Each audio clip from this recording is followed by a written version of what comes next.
You're listening to the Bible Uncut and Unfiltered. We believe the Bible doesn't need to be watered down or cleaned up to be understood. Our goal is to provide a healing place to discuss the questions you can't ask and the context you won't learn in church. I'm your host, Colin Connor. Now, on to the episode. Welcome back, friends. We have an exciting episode for you today. I am joined by the one and only Mr. Eric Skwarczynski. Eric is a media professional and host of a couple different podcasts. I will plug right up front. His most recent one is Film Schooled, which I just started listening to like 2 weeks ago, and I absolutely love it. If you are a movie buff, if you like the behind the scenes stuff on movies, the discussions he has with uh, the people from the industry, from some big name movies and stuff, it is fascinating. So definitely check that out if you like movies. It is fantastic. But what I think Eric is most well known for is his other podcast. You may have heard of it. It is called Preacher Boys, and it exists to call out spiritual abuse in IFB circles. So, Eric, we are glad to have you on here today with us. Yeah, glad to be here and thank you for rescheduling because I ghosted you like a true professional. So I'm glad we're here now though, and I'm so excited to chat a little bit.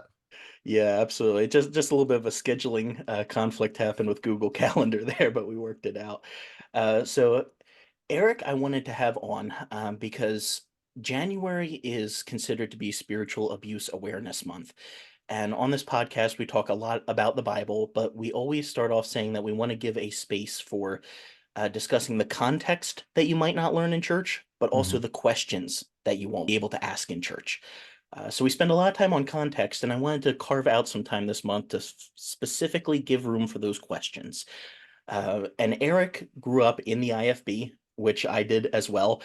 Some of our listeners are familiar with that. Some of our listeners are not. So, Eric, can you give us just a quick definition? What do we mean by IFB? Yeah, I mean, the easiest way is for someone who is evangelical, I would say it's Southern Baptist cranked to 11.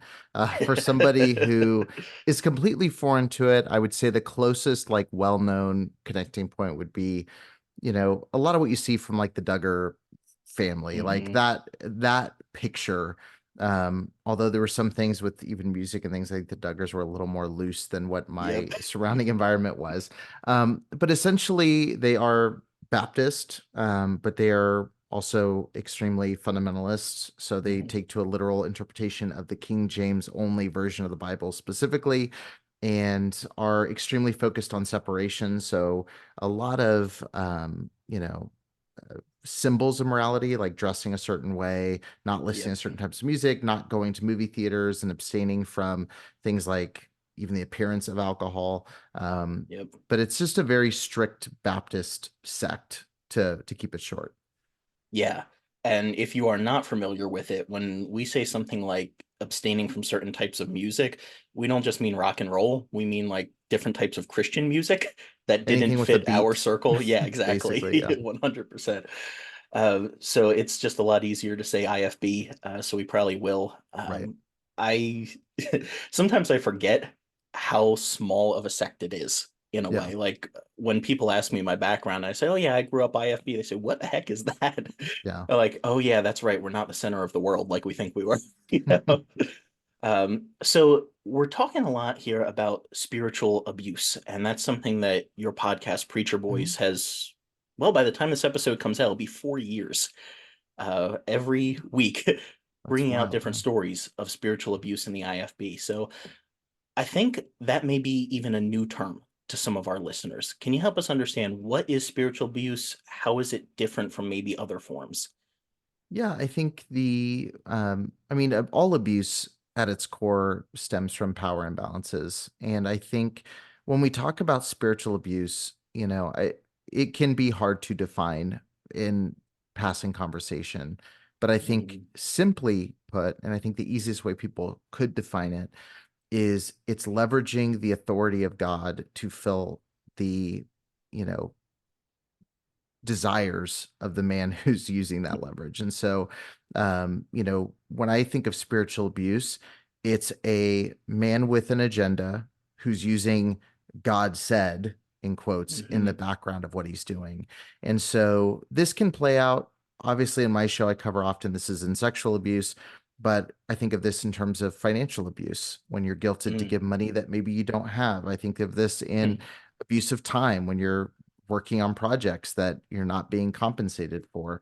Yeah. Spiritual abuse, again, is just it's leveraging the authority of God to achieve man's purpose. And again, whether someone's listening and they are a believer or not, I think that's the easiest way to define it. And again, at the end of the day, regardless of what is true, what matters is what people believe, because that's going to affect how they Yes. live. Yeah. And it's important to realize too that when you're in this, there is no distinction between what the person in authority says and what Hmm. God says. Right. They're Yeah. standing in the place of God, and they might tell you, "Oh, double check it. Go with what God says, not with what I say." But if you try to do that and come away with a different answer, Yeah. yeah, They'll that doesn't always work. appeal to that authority, Yeah, like I'm the man of God. And the line between man of God and God gets very blurred very quickly. absolutely. Yeah. So this episode, I want to be more than just for IFB listeners. Like if you grew up in the IFB, it's for you. If you've never heard of it until now, yeah, this is still for you.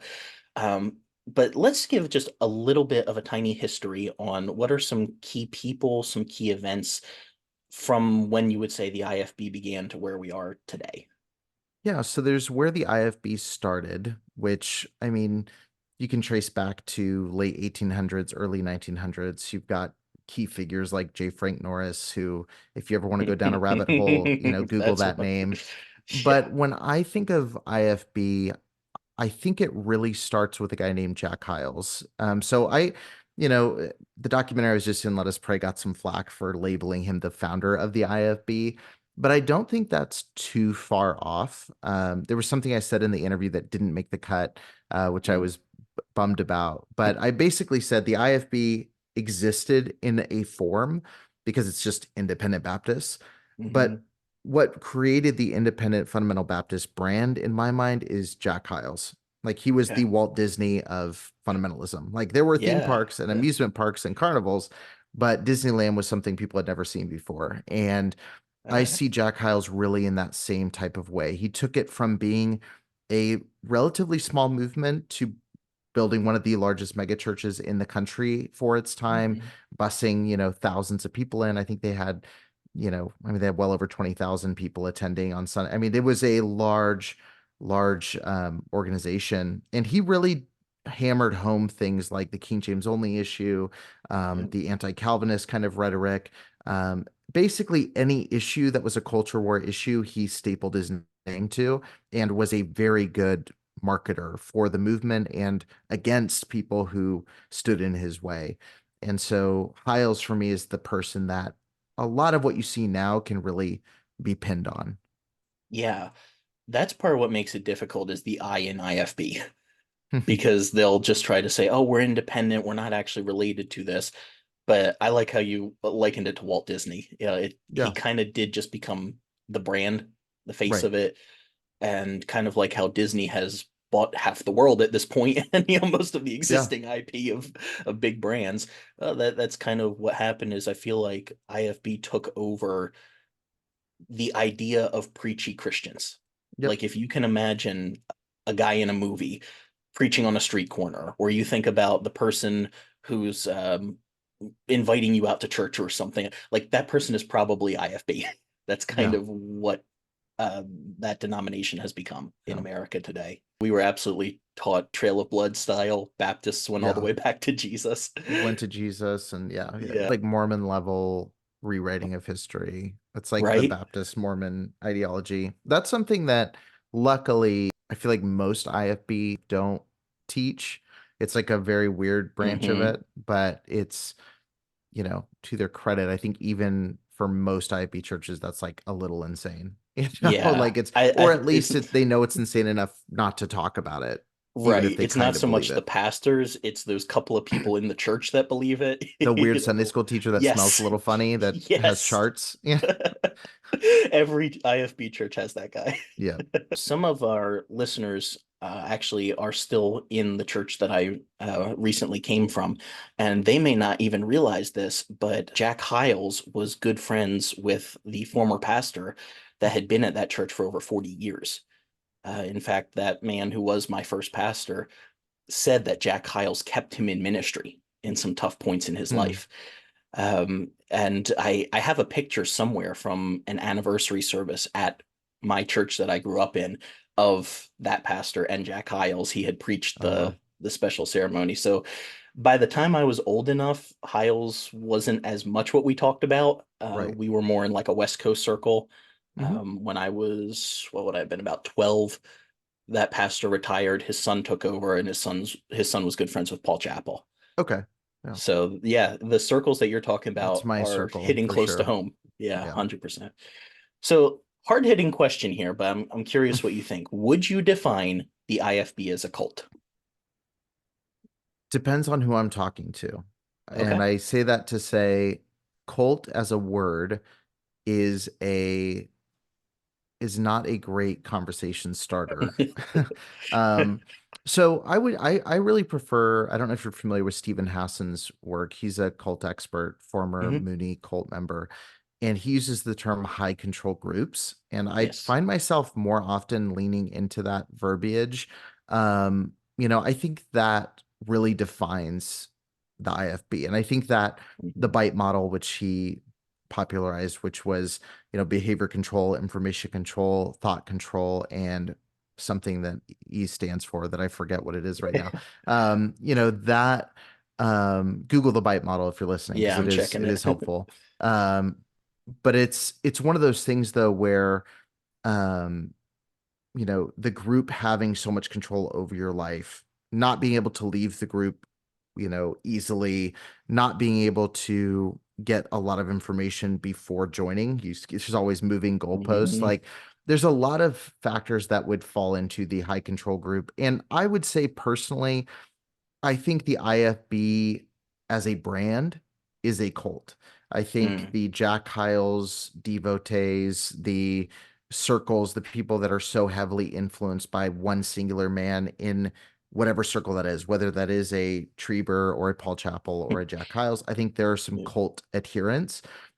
But because there are, disclaimer, disclaimer, some truly independent Baptist churches where they don't care about any of those guys, they just happen to have a church that's not part of a convention, like those guys aren't culty. So Hmm. I'm usually hesitant to say it. Sometimes it's a great punchy tag on something when I'm Right. talking about the brand, but I try to be careful not to brush every single pastor that might have a church Yep. that might look similar because they're not loyalists to a man's ideology, or at least not willingly so.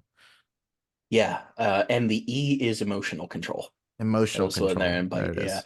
So no, Which I is totally, probably the biggest one yeah. that I could throw out about the IFB. Yeah.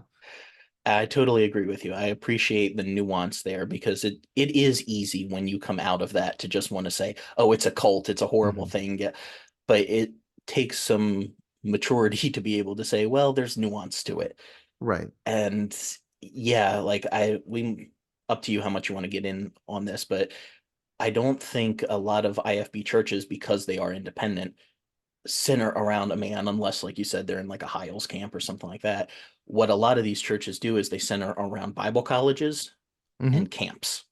Yeah. I I think there's two ways that manifests. So there is the definitely the Bible college and camps. And I think that's how, as the documentary is being made, that's kind of what I kept telling the directors. I said, it's not like the Mhm. Catholic Church in terms of, Pope, bishops, whatever order Catholics structure. And I'm not a former Yeah. Catholic, but you don't have parishes that are all answering ultimately to the Vatican and the Pope. Like that's not Right. the structure. It's a lot more influence and a lot more circles rather than a triangle. And Yep. so, yes, circled around Bible colleges, which again, do I think that's always nefarious? No, I think it's a lot of, people just hiring who they're familiar with. But Yep. I think that lack of diversity of thought can create cultish environments. On Yes. the other side of this too, I think the structure of independent fundamental Baptist churches, where it is a singular person in authority with essentially yes men underneath him, Hmm. that to me is essentially lending itself to a dictatorship style of church leadership. And I think it really comes down to when you see some good IFB churches, if you look at the system they're set up in, they just have a benevolent dictator. And the next person Yeah. that comes in has the opportunity to not be so benevolent and really Yeah. abuse. And so, that's something that, I think it gets into the system and the structure. And I think when you talk to guys like Stacy Shiflett, who I've spoke to Mm. and talked to about this, you know, sure, right now he's in power, but I told him, I said, the next guy could be the Mm-hmm. next Cameron Giovanelli, the next Mm. abusive pastor, because the system hasn't changed. It's Yep. still focused on one person steering the ship versus having a plurality of leaders, which granted can also go wrong as we see in the Southern Baptist Convention. So it's it's Yeah. a it's a messy conversation, but I think too often it's easy to go, oh, it's, just because they're not loyal to a college, the system's not bad. But I think Mm. any position where there's unchecked power is going to eventually get someone who's going to take advantage of that. Yeah. Yeah. I think the church I came from is a good example of that because we had that setup where it's like, if you vote the pastor in, you go with what he says. If he says, we're going to change the service time, well, we're changing the service time. If he says, Mhm. we're doing this building project, well, we're doing this building project. And we might even do a church vote. But at that point, who's disagreeing with that? Yeah, You almost have to remove the pastor rather than go against what he's saying is his vision for this. right. And we had deacons too that could counter, but most of the time it just went with whatever the pastor said goes. And the guy that I was under for a while, I liked him. I think he was a good guy trying his best, but what you said is absolutely the case. I'm going, maybe we lucked out with you. What happens when the next guy comes Yep, along and has essentially unchecked power? But there is no easy answer to that because, like you said, other church government forms uh, run into some of the same issues just from a sure. different angle. Right. Um, yeah. So, not every church is abusive or cult like, but many are. And certain circles seem to foster this environment more than others do.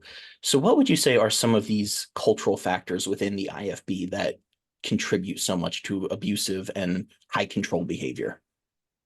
Yeah, I think singularity in leadership is the one I mentioned already. I think Mm-hmm. treatment of women and teaching regarding women is definitely a major, if not the number one, I would say close second to the singularity of power.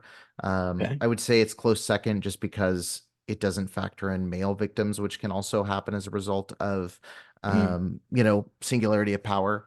But I would say treatment of women and minors within the Mm. church, the fact that women are taught to be literally silent. And I think this goes beyond, before anyone who's listening who's still in gets sidetracked on the should women be pastors question.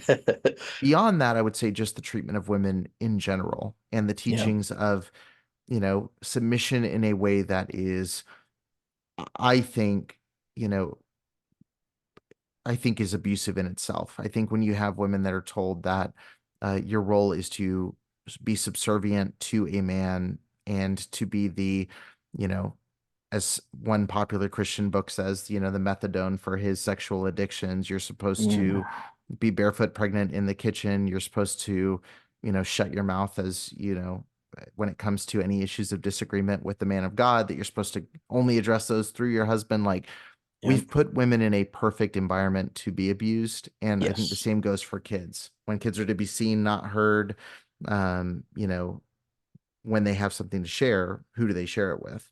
So I Hmm. think that's a big factor. And then I think ultimately, and they're all kind of converging things, but I think ultimately too, the lack of transparency and willingness to be open about issues. You're not responsible for when something happens in your church.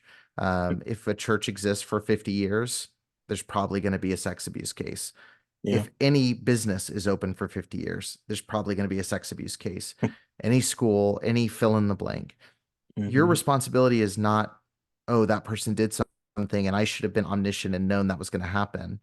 Your responsibility comes into play with how you deal with it. And I think when Yes. you try to sweep it under the rug, you're doing two things. One, you're showing victims they're not safe. You're telling the community they're not safe. But also, you're sending out a beacon letting every other predator know that your church is a safe haven for abuse. And I think that's why you see some of these churches have repeat offenders or, different abusers. One church I just talked, or one group of victims I just talked to has had I believe it was 10 abusers over a 15-year period. Wow. It's a perfect storm essentially for abuse to thrive. When women are silent, men are Yes. given all the power and nobody Yes. talks about anything, that's probably Dang. not a good thing. And yeah, 100%. Like if you see a pattern in your church of something like that, you have to start asking why. And even if it's not sexual abuse, like if you have a pattern of staff members leaving Mhm. or people who, yeah, I'm not talking about the person who comes to church on Christmas and Easter. I'm talking about someone who's there for every service, is out soul winning doing that, Right. and they're leaving. You're losing those family. You have to Right. start asking why, because there's a pattern. Maybe it's not sexual abuse, but there's probably something going on with leadership. Yeah. Right. Yeah. Like, how do they feel about what's happening? Yeah. That's Hmm. huge. Absolutely. You mentioned talking about like women in leadership in the church. My church thought that we were progressive because we had a female choir leader. So, that gives you some context for Right. just the way that women are treated in this one. It's like, oh, we're giving you this. You should be so happy. It's like, really? Come on. Yeah. Right. Just don't call her a Um, worship pastor, just keep oh, that absolutely not. that Yeah. out. In your Preacher Boys podcast, you have had some really unique opportunities to speak with dozens, probably hundreds now, of survivors of spiritual, sexual abuse, so all different forms. Have you noticed any similarities in these stories where, like, if someone listening to your podcast could relate to X part of these stories, they might be able to say, maybe I experienced spiritual abuse and maybe just didn't even realize it? Yeah, I mean, I think at a baseline, like invalidating your perspective, there's a lot of stories where somebody shares what happened to them, or they feel like they've been hurt, or they feel like they're experiencing abuse in many cases because they legitimately are. Hmm. And there's an invalidation of what they're saying. And it's always, we're sorry you perceive it to be that way. Yep. And I think most anyone who's had similar experiences would resonate with that. Like, you're crazy, you feel Hmm. this way, you're digging for stuff, you're bitter, you're this. I think that's probably the baseline. As far as similarity in stories, I mean, they're all shockingly similar to the point it's not Hmm. shocking anymore. When I talk to people, it's it's really sad, but most conversations start with them saying, "Oh, I listened to someone else on your show and it sounds exactly like my story." There's Hmm. nuances and differences, and no two people's experience is the same, but a lot of the way that predators operate is similar. A lot of ways with how churches handle it is unfortunately very similar. And, you know, again, like, it's rare now that I hear a story and go like, I've never heard that before. Yeah. Like, I've had those moments, and some harrowing stories that I've never, that are not common. But for the most part, like, these things play out in very similar ways, similar time spans, similar types of environments. And I think it's the reason so many people who are survivors connect with others is because they're the only ones that understand that experience the same way. Hmm. So, Yeah. I'll take a second here and plug Preacher Boys for you, because if you are someone who is still in the IFB or any kind of high control religion, I would recommend you take some time and just start listening to some of the episodes, because one of the things that can happen when you are on that line of considering, I kind of want to leave, I have questions, but I'm not sure, because I know some of our listeners are even there. They're still in IFB churches, um, but they're not comfortable with leaving. You can start to feel isolated. Like, I'm the only mhm. person who has these problems. Maybe I'm the problem because I'm seeing this. What Eric has done with Preacher Boys is validated people's experiences. And I think that is fantastic because when you start to listen to that, you realize I'm not crazy. I'm not Yeah. the only one. Right. And you can start to relate to some of these stories. Even if it wasn't exactly what happens to you, it shows you there are problems here. Hmm. And I'm Yeah. not the only one seeing it. So Right. I think that's huge and very helpful. Yeah. And I don't think for everyone the answer might not even be to leave your specific church. Okay. I Yeah. one one one person, I forget who it was, one of my former guests said one of the best ways to find out if your church is or your pastor is toxic is to disagree with them. And so Mm, I think, you know, that's an area where just if you're sitting here going, well, it's not my church, like ask questions and see what the response is. I think for more than, well, I won't even say that, but I'll say for more, for more, I would assume if you ask the questions, you're going to realize very quickly you're not as tight knit as you thought. yep. But I hope that's not the case. And I hope that most people listening are in a church that is the exception, not the rule in these cases. Yeah, absolutely. And that is possible. I know a lot of people Mhm. listening. I'll pause for a second here and say, first off, if you've gotten this far, thank you for listening Right. to this conversation. But I realize that some people listening right now may feel almost personally attacked by some of this. I mean, I Yeah. think the way we've discussed this has been respectful and gentle, but both of us grew up IFB, and I know that if somebody handed me this finished podcast episode 5 years ago, I would have been like, these people are heretics. They're going to hell. Get this away from me. I don't even want to listen to 3 more minutes of it. So if that's you, and I just want to say, I get that. I promise we are not trying to attack you. Definitely not trying to attack your faith. Probably I have no clue what church you go to, so I'm not even trying to attack your church. But ask yourself why you feel that way. Because sometimes when we get defensive, it's because there is actually a problem that we haven't given room to talk about yet. Yeah. So let's actually talk to that person for a second here. Let's say that there's someone who's listening to us and they're skeptical and maybe even they're looking for a fight now with everything that we've talked through. They've never labeled their church experience as abusive, and they might feel like we're hitting at them, Jesus, everything about their faith. What would you say to someone like that? Like, how can they make room for stories that are different than theirs without tearing apart their faith? Yeah. I mean, I think, like you kind of alluded to, I think defensiveness alludes to fragility within one's own worldview. I think Mm, if you have the truth, it's not something that's going to be affected by hearing another perspective. And I think too, our default as human beings is to be fundamentalist in nature. And what I mean by that is that mm, we tend to always assume that everything that we believe is the right way and everybody else is wrong. And the yep. reality is we're all wrong about lots of things. And so I Yes. think the way that we figure out what we're wrong about is by having conversations and even beyond who's right or wrong, because that's a very fundamentalist apparent, kind of Hmm. worldview. I think empathizing with what people believe, so Mm. I'm, to lose any listeners who are still hanging on, I have stepped away from religion as a whole. Yeah. And so for me, I have empathy for people that believe that I'm going to hell. Mm. And I used to believe people like me were going to hell. Hmm. So I can have empathy for the fact that they truly believe that 100% while not agreeing with them.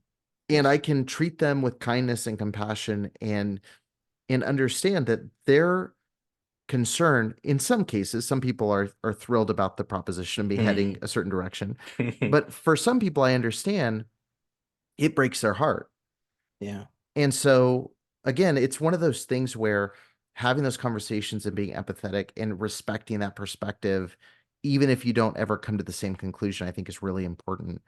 But also beyond that, I would just say, like, it it doesn't it doesn't hurt you to find out new information. Like it Yes. doesn't hurt you to dig deeper into these topics. And again, if you're in a place that is safe, you're going to be able to ask those questions. You're going to be able to come to different conclusions. And if you changing alters your relationships. Like, is it a relationship where they love you or they love you for being like them? And I think Bingo. that's like, I'm not just talking to Christians, like that's an environment that's hard to find in any setting.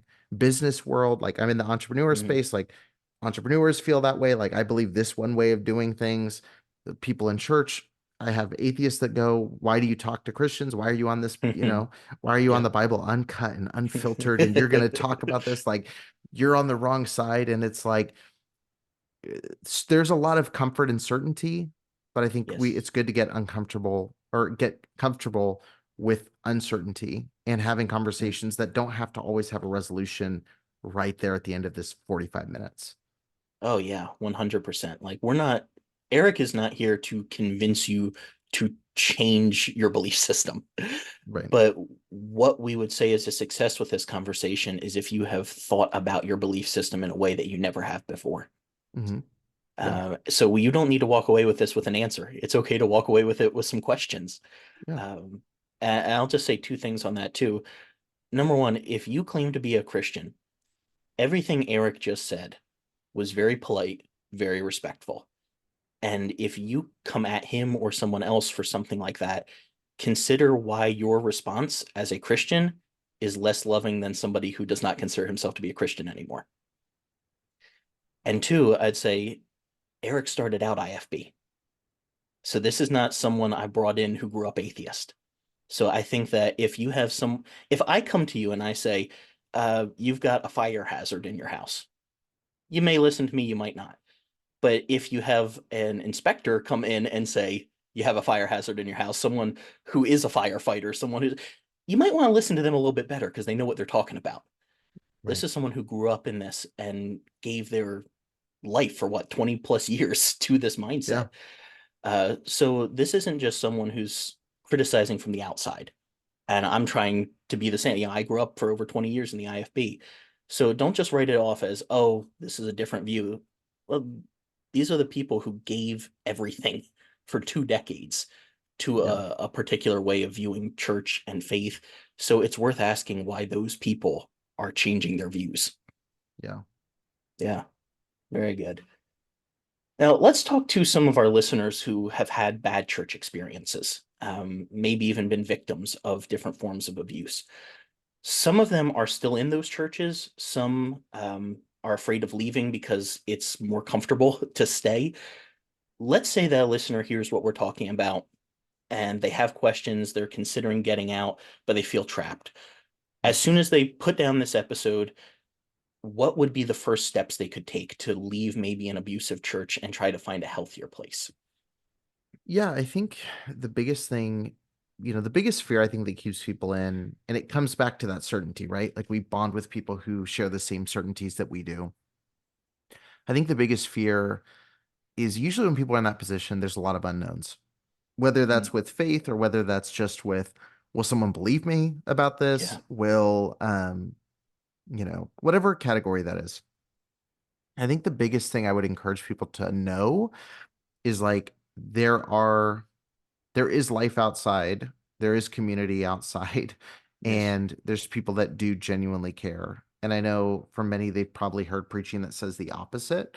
Hmm. But it was, I was just at First Pep Church of Hammond at a Hmm. protest and was surrounded by a variety of people, That's related to some, Hiles, right? For those who don't yeah, know. to Yeah. Hiles, yeah. Yeah. But surrounded by people who are believers, non-believers, like people who are united on a baseline agreement that abuse is wrong. Those Mm. people exist. So the bar is very low and you will Yeah. find those people. So you're not alone. I would say the biggest thing I would say honestly is like if you're in a truly abusive environment where like one, I would say don't try to change it, especially if you're not Mm. empowered to do so. Mm. Um, I even know pastors, like I have a really close friend who was pastoring a church that had been staunchly IFB, led by extremely abusive leadership for a long time. And like as the pastor, the church ate him alive and spit him out. So like trying to Yep. change something that's like running on its own at that point is really difficult. I would say Yes. removing yourself is the best decision to do. And then I would say last piece of advice on that, wait before jumping full force into the next thing. Yes, absolutely. Everybody I talked to, myself included, hopped from one thing Mm, to another to where there was never a moment to stop and catch your breath and go, okay, what the heck happened in there? mm, And, how do I avoid this next time? So taking some time to yep, study, read really good books by professionals on this stuff. Chuck DeGroat's book, When Narcissism Comes to Church, is one I highly recommend to yep. help I'll put identify that in some of the this stuff. comments. Yep, There's a lot of books like that that I would highly recommend. Just understanding what went wrong before trying to just assume like, oh, this next one looks good, because yep. you start getting in this hamster wheel of just abuse, and that's not a good place to be. Oh, absolutely. I try to tell people treat your church like you would a dating relationship. And what I mean by that is if you could substitute your church with a boyfriend, girlfriend, what have you, and if you went to a therapist, told them the stuff about your church relationship, but with a boyfriend, girlfriend, would they say, man, that sounds abusive. You might want to consider leaving that relationship. Right. And then if you do, don't rebound date. Yeah. Right. Give yourself a little time to relearn yourself, figure out what you're looking for, uh, figure out what you learned from the past experience, the past relationship, and see how that informs your future ones. I have to say, and this gets a little bit into some of what you mentioned a minute ago, with all of these allegations coming out recently, more and more every year, it really can feel disheartening to be a part of the church at large. Mhm. So, do you think that with stuff like Me Too, Church Too, new documentaries coming out like Let Us Pray. Do you think churches are going to start changing now that there's increasing accountability? Do we have to burn it all down and start over? What do you think is the best way forward for people in this situation? So I'm a optimistic person, Okay. but I am also a realistic person. Yeah. Um, I would like to believe that, well, I'll say this. I know to be true that there are good pastors. Yeah. I I know it to be true that there are some good churches. The number is not as large as I would like Mhm. to share. And again, beyond the IFB, just in general, I mean, evangelicalism has a lot to answer for in the last couple of years. I mean, last for a very long time, but Yeah. in the last couple of years alone, there's a lot to answer for, from the Southern Baptist Convention's handling of abuse cases and keeping a private database of uh, abusers that they knew of within their churches, Mm. to, even outside evangelicalism, Christianity with Catholicism. Like there are bad churches in abundance out there. Um, yes, it can feel disheartening. My question would be, what piece of information is going to be enough to really generate action? Mm. And, that was the question for a long time with the Southern Baptist Convention, is when is it going to be enough? Yeah. And, 400 plus cases that were known of was not enough. Mm. It's still extremely difficult to move anything forward. Independent Baptist churches, one reporter in Texas found 400 plus cases of abuse Wow. among, I believe it was 200 plus churches and that's one local reporter who's foreign to Mm. the IFB. Yeah. I'm now entering 2024. I started my show in 2020. Like, Yep. I've just had tons of new people as a result of the documentary flooding to share stories. And Mm. again, this isn't just allegations. Like, these are, in a lot of cases, people that have actual charges, actual sentencing, actual convictions. Like, there are allegations as well, and they have to go through the legal process like everything else. But like, there's enough here that's substantiated to really say there's something wrong. And so, do I think that the church at large or the IFB at large, Mm. or I don't have any faith in any of the at large big brand corporate church world to do anything. Yeah. I think the hope for Christianity, if that's the right way to phrase it, because I know people are going to say, well, the hope for Christianity is Jesus, but the hope for the organizational Christianity is going to be the little guys. It's going to be these really, truly, ironically, independent churches Mm, that are pursuing accountability, pursuing transparency, and pursuing, what James says is pure and undefiled religion, which mm, is to serve orphans and widows in their affliction, to care for the most powerless in society. And, I think really the reason you're seeing so many large, not to go too down the rabbit hole, the reason you're seeing too many large churches really function in heartless, cold, calculating ways is that they've mhm. grown to points where they have to operate like a business because they have a Yes. $1 million mortgage. They Mm, can't afford releasing a statement that a lawyer did not pen. They can't afford the thought of having to split into small groups that meet in homes because they lost their building or their Christian school or their publishing company. Like it is a place where they have to weigh out the risk versus reward, and a mhm, victim is worthless in a corporate church environment. And mm, so I think the hope again is going to be the little guys, the guys with the 50-member church, the 40-member mhm. church, the home church, you know, the church that the pastor actually knows its people and loves its people more than it loves the brand. Yeah. Let me throw this out. We didn't rehearse this, so we'll see where this goes. But just recently, we did a question and response episode. In fact, I Oh think no.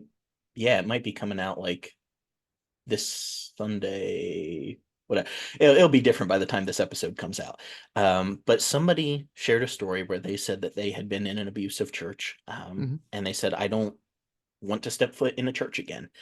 And they asked, "What was your ideal of what would a biblical church look like size, finances, just the way it's structured?" And the more I thought about it, I my response to them was, I don't know if there is an ideal, Hmm. because I've thought about that. I went to college to be a pastor, and that was my goal. That was my dream. Some of our listeners know this, some might not, but the church that I talked about here today, that I grew up in, had connections to Hiles back in the day, had Sword of the Lord connections. We used to be the East Coast hub for the Sword of the Lord. We did all of their conferences, and then we had West Coast connections, the Wilds, all the. I had plans to pastor that church. It looked like probably around 2035, I would be pastoring that church, if not sooner. And yet, after the past several years, I've gotten to a point where I said, I don't want to pastor. Um, Now, I still consider myself a Christian, but I have to look at what would I do? Like, if I were to start a church, what would I do? I'd find a few people who are fed up with church. They want to do stuff differently. When do we meet? Well, we're all busy, so let's meet on a weekend. Let's say Sunday. How long until I start playing music beforehand to set the mood? How long until we have too many people there and we need a different building? Now I need to raise money for that. So, oh, now you're tithing to that. Like within a few steps, we have a church. Hmm. And in a generation, I think it could just as easily be subject to the same abuses and problems as every other. So, my advice to them was, I said, I don't know. I said, well, I sympathize with what you said. Um, I don't know that we should ask the question, what's an ideal church? And instead, we should focus on our own ideal spirituality. But Hmm. can I throw this to you? What would you have said to that person? Like, is there an ideal church, or what's the answer to something like that? Yeah, I mean, as a non-churchgoer now, I don't have an ideal for me, but I'll say what Sure. I my ideal for the people that I know are going to be going would be, again, smaller structure. Um, and I would have said this as a believer too. This is kind of where I was leading in my mind, in my remaining days in that world was, you know, it's a place where the pastor legitimately is pastoring Mhm. individuals that he knows. So Not I just think, preaching, pastoring. right, knows you and is actually, yeah, is pastoring, not just preaching. And I think churches, and I think there's biblical backing to this. I think you're not growing to the point you need a larger building. You're growing to the point you split off into multiple churches that are, it's funny. I lived in Virginia for like 3 months. That's a story in itself. But you would drive down the road, and I would joke because it would literally like First Baptist Church, Second Baptist Church, Yes. Third Baptist Church, Fourth Baptist Church, 27th Baptist Church. Oh, So we've true. gone 3 blocks. And, but most of those churches there formed because they split over something ridiculously stupid. Right. Like there's the carpet color church, like there's the stained Yeah. glass window church, there's the woman pastor church, like whatever they split over. And, you know, to me, if there was an intentional, hey, we've grown to a point, and again, it's focused not so much on what's going to be best for the ministry as terms of the corporate nonprofit that exists, but like at what point are we max from being able to actually serve and care for our members? It's time to equip the ones who are the best people in our church that we don't want to let go because they tithe a lot. Hmm. Like it's time to send them out to start their own. And I Mm. think that is a healthy kind of way to grow. And I think that's the kind of, the corporate church culture to me, when I read Jesus talking about it, or Jesus, there's lots of stories of Jesus watching how the church is operating and collecting money and doing all these things. I think the approach that I see is again people focused and expanding horizontally, not just expanding and like we're going to build a bigger building and a bigger Mm. auditorium and a gymnasium and a college and a Christian school and a all these things that aren't inherently bad, but they're uncontrollable. Like Yeah. when you get to a point where your liabilities are so important to take care of that, or your assets are so important to take care of that your members become liabilities to you and not family, which sounds Yep. very culty, but not family. Yeah. Like Yep. you're in a very dangerous place, Yep. Agreed. So, like we said at the start, January is Spiritual Abuse Awareness Month. which I didn't Uh, know. So I'm glad to know for my content Yeah. planning. But Yeah, thank absolutely. you. I didn't realize too until recently. I was just planning out stuff for 2024, and I said, this was actually right after we finished Let Us Pray. Watching that, I said, man, I bet there's a Spiritual Abuse Awareness Month. And if there is, I have to try to reach out to Eric and see if he can get on this. And sure enough, I Google it and I find out, oh, that's next month. I have like There 4 weeks you to go. figure this out. Thankfully, he got I'm on. so bad with dates and Yeah, months. Like I always am like, it was like Sex Abuse Awareness Day right. yesterday, and I do a Yep. show about this, but Yeah. oh well. Yes. So that's this month. We're going to have another episode coming out next week as well with a couple other friends I have that do another podcast on spiritual abuse. They were connected to Baptist College of Ministry up in Wisconsin. And they have a small podcast where they talk through some of their stories with that. But for the average person listening to this, how can they raise awareness to spiritual abuse? Like I'm guessing we don't want to just start creating a witch hunt where we're looking for it everywhere, but we also have to be honest about when it has happened, even if it hits closer to home than we'd like. Mhm. So, what should the average Christian be looking for? Are there warning signs? Are there resources to help them learn what spiritual abuse could look like?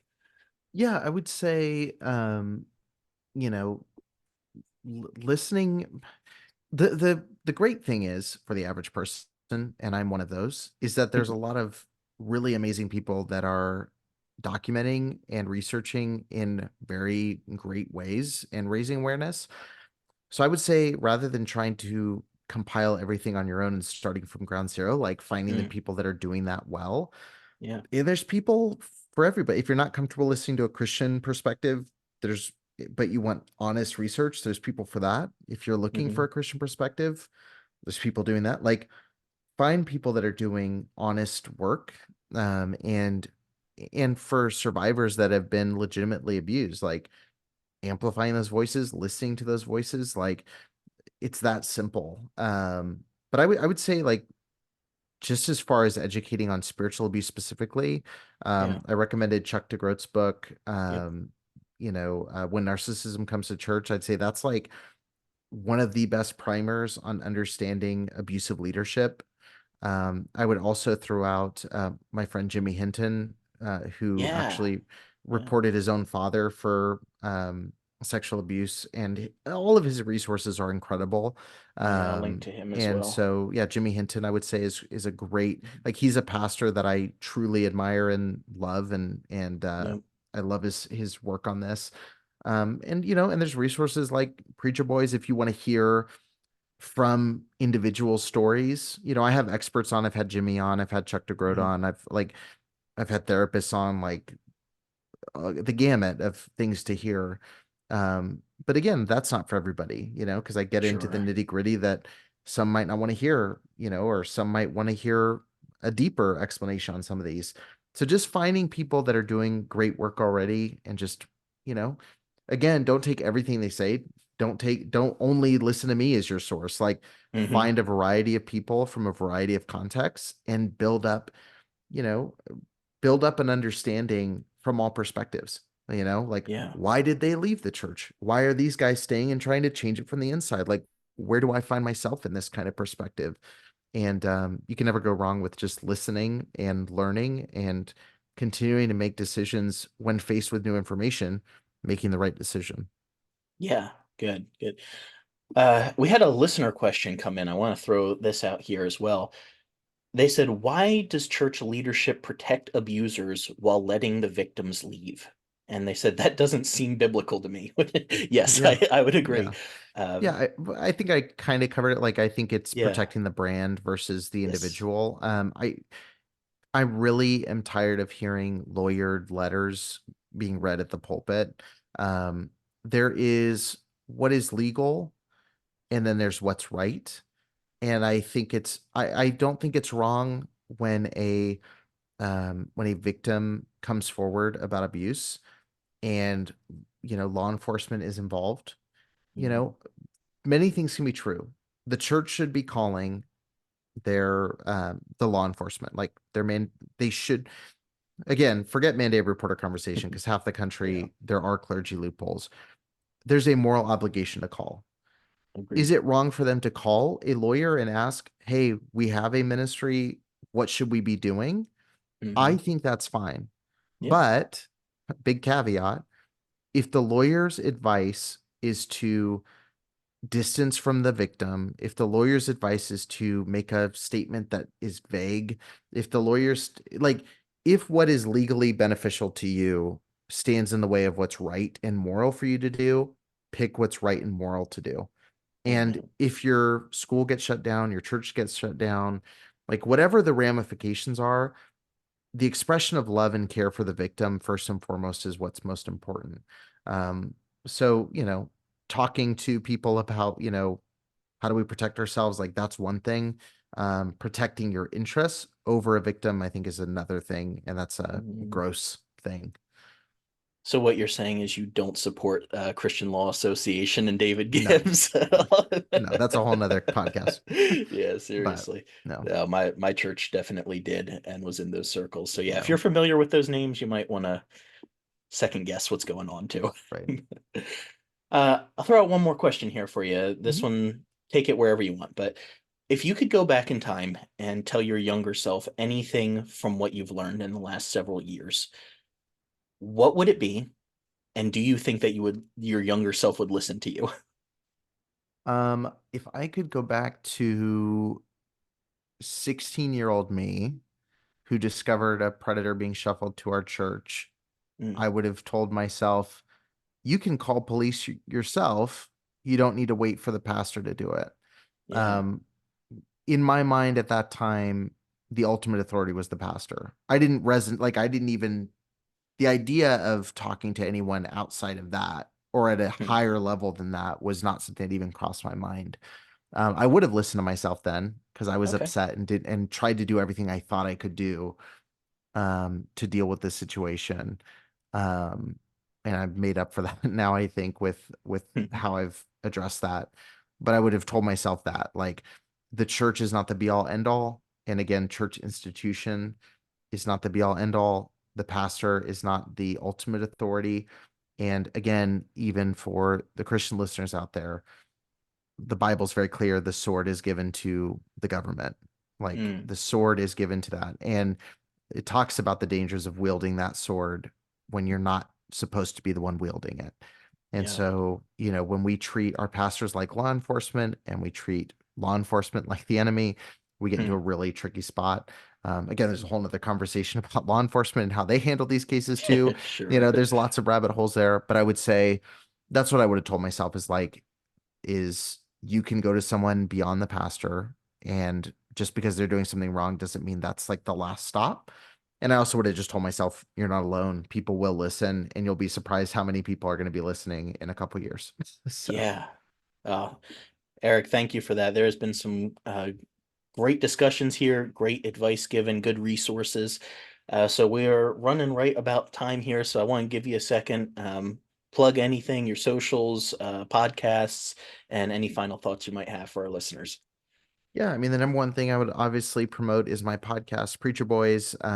Again, choose your own adventure. Every episode stands on its own. So, Yep. if you just want to hear from experts, or only want to hear from therapists, or only want to hear survivor stories and don't care what experts have to say, whatever you want to listen to, I highly recommend it. If you want history, I did a 2-part on the history of the independent fundamental Baptist movement with a Presbyterian, just trigger warning for Oh, that. all right. Yeah. I did I've done interviews with therapists that talk about trauma therapy, things like that. There's a lot of great resources there. If you're looking for like a 4-part documentary series, you're in luck, Mm, because I was in the series Let Us Pray, which premiered on Investigation Discovery, hit number yeah. 7 on HBO Max, which was pretty cool. Yeah. Tough And watch, but really, really good. yeah, tough watch, but also beautiful and Yes. disgusting and amazing and lots of things all at once. It's really powerful, and some incredible women featured in that series. And That that's would be the Pray, next place. Prey, for that Let Us Prey. Pray. Yeah, Yep. that's the one. But yeah, that's for the month of January when this releases. I think those are the main things I would push people toward for sure. All right. Sounds good. Any final thoughts? Anything else you want to share before we close out? I think people should stay curious and keep asking questions. I think that's what I would leave people with. Sounds familiar. I love it. All right, Eric, thank you for being a part of this. And everyone, thank you for listening. We will see you next week. You've been listening to the Bible Uncut and Unfiltered. We hope we provided a healing place to discuss the questions you can't ask and the context you won't learn in church. If you enjoyed the podcast, would you take a minute to share it with a friend?